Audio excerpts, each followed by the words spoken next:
Hello, my name is Tosca Bruno van Vijveken and I co-direct the Transnational NGO Initiative here at the Maxwell School.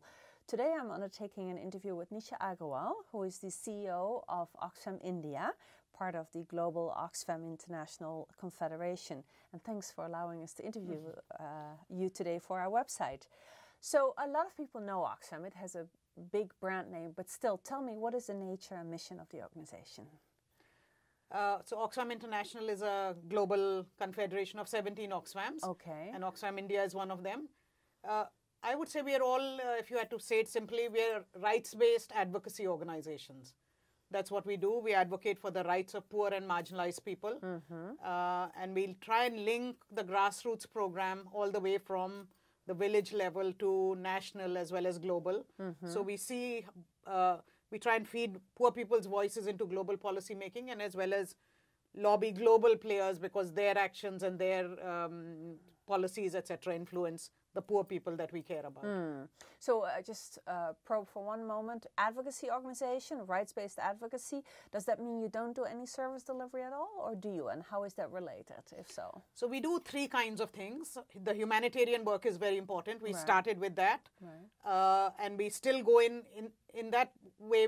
We go in ourselves to provide relief wherever there's a disaster. It's the way we started and it's really in our DNA. But more and more even that we recognize really the main player has to be the state. And we go in there to be on the ground so that we can see what's going on and we can also lobby the government to be a more effective player. Then we do development projects, lot of grassroots work. But more and more even that grassroots work is really not about parallel service delivery. It's about making government policies and programs work on the ground for the most marginalized people. So it is grassroots work. It's not just pure advocacy work. So we are not a Greenpeace or an Amnesty. Our work is very linked to what we do on the ground. And then the third part is linking this grassroots work and this humanitarian work, which is very concrete work on the ground, then through our knowledge of seeing what works and what doesn't work, to policy making and to then lobbying the global players as well, corporates and global institutions and governments and bodies like the G20, linking it all the way, but that grassroots work is where we start. Okay. Now, so let's jump immediately to the big question of effectiveness.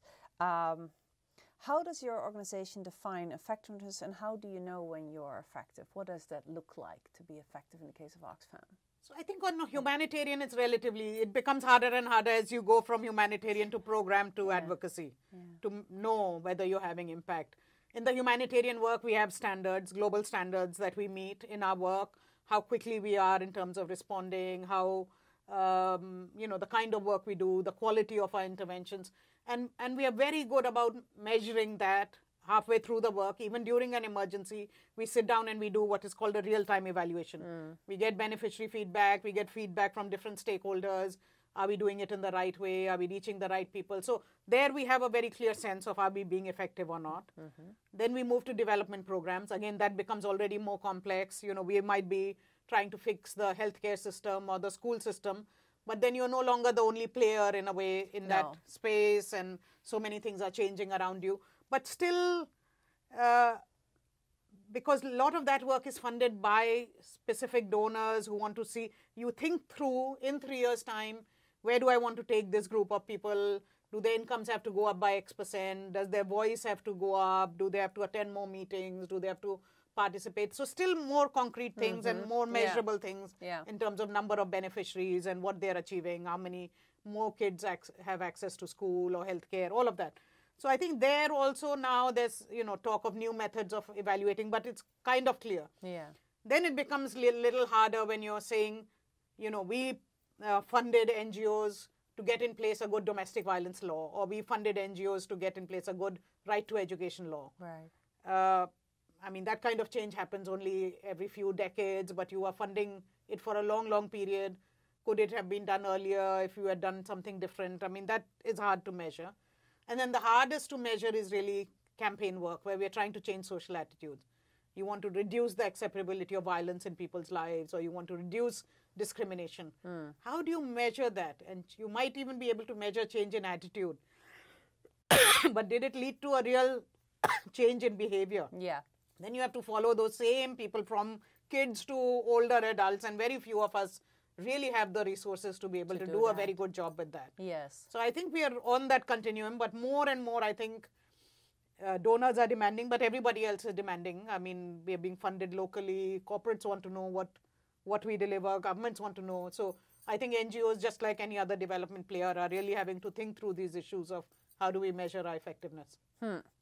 And so thinking about Oxfam India and its relatively new status as the 15th of the 17 members of the Confederation, what are some of the, let's say, 1 to core challenges that you as the leader of Oxfam India are facing now in further shaping this organization 5 years into its existence?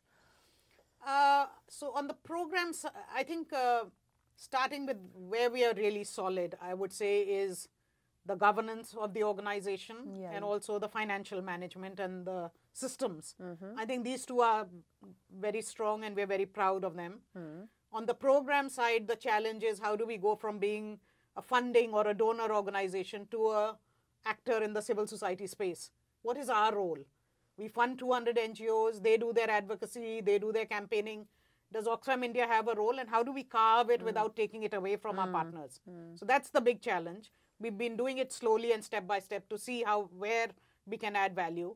So for example, we fund a network of mining NGOs in India, and they're lobbying for a mining law, So networking them, bringing them together, organizing a workshop on what a good mining law should look like, writing a policy brief, using that to then lobby parliamentarians, government, etc. I mean, so linking the grassroots work and drawing the knowledge out of it and then doing the policy advocacy at the national level, because most of our partners are at the state level.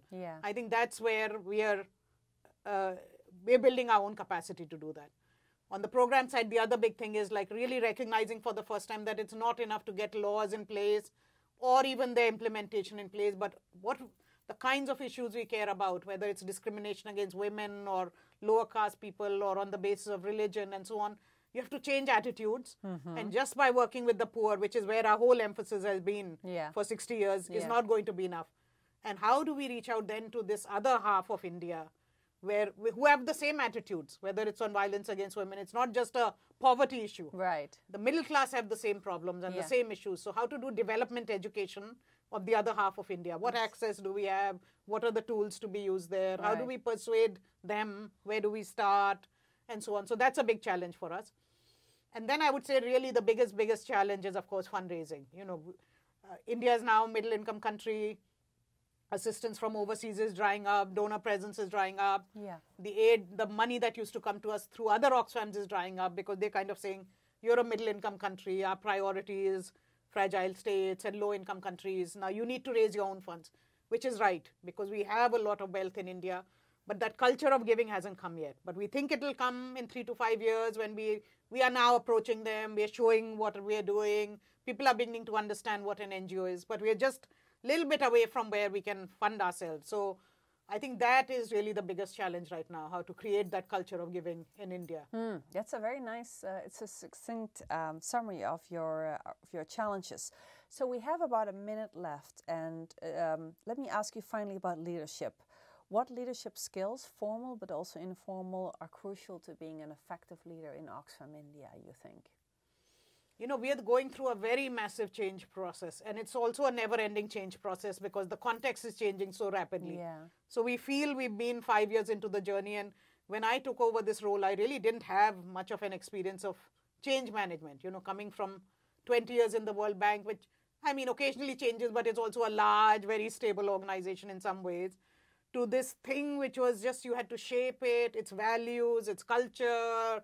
The program had to be shifted entirely from the south and west of India to where poverty is today in the north and east, finding new partners, finding new ways of working, creating our identity as a policy, research, campaign organization, working with governments. Very difficult from just writing a check and monitoring the spending of that money, which is all we've done. So massive challenges which are evolving day by day. More policy spaces opening up. We need to be ready for that, So I think you need to be somebody who thrives on change. I mean, and not everybody does. So that's really the very first characteristic, that you're looking to try things.